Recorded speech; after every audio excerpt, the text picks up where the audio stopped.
Bonjour à tous. Alors aujourd'hui, on va parler des carences dans l'alimentation végane. Alors, le véganisme, il est basé sur le refus d'exploiter les animaux.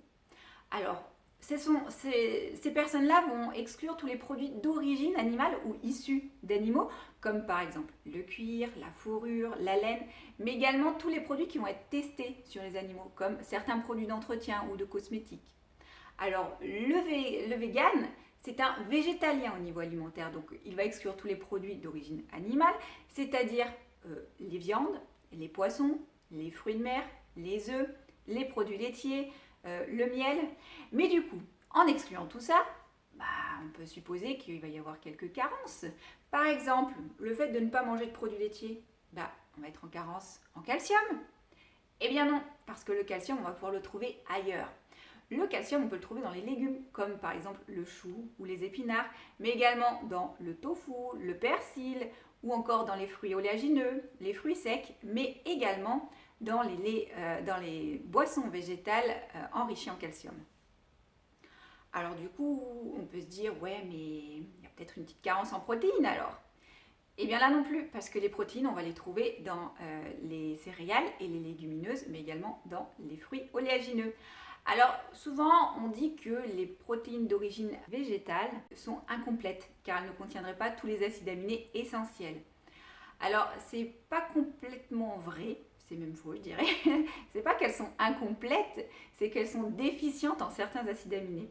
Par exemple en méthionine ou en lysine. Donc il y a certains acides aminés qui sont bien moins présents dans l'aliment. Mais par exemple, les légumineuses, elles vont être pauvres en méthionine et riches en lysine, alors que les céréales vont être pauvres en lysine et riches en méthionine. Donc du coup, ça se complète bien, un petit peu de légumineuses, un petit peu de céréales, et on a tout ce qu'il faut au niveau des acides aminés essentiels. Donc il n'y a aucun problème avec les protéines d'origine végétale. On peut en manger et on aura tout ce qu'il faut pour notre corps. Bon, alors du coup, on peut se dire que peut-être qu'il y a un risque de carence en fer. Eh bien là non plus, parce que le fer, on va également le trouver dans les légumineuses, par exemple donc dans les lentilles, les pois, les haricots secs, mais également dans les algues. Et la vitamine C qui va être présente dans les fruits et légumes va améliorer l'assimilation du fer. Bon alors, peut-être qu'il y a une carence en vitamine B12.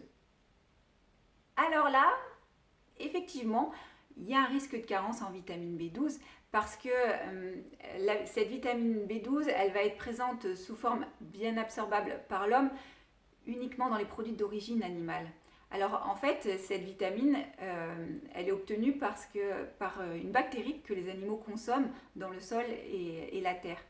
Et c'est vrai que si on ne consomme plus de produits d'origine animale, il y a un risque de carence en vitamine B12. Alors d'après certains témoignages de personnes végétaliennes, ils ne sont pas carencés.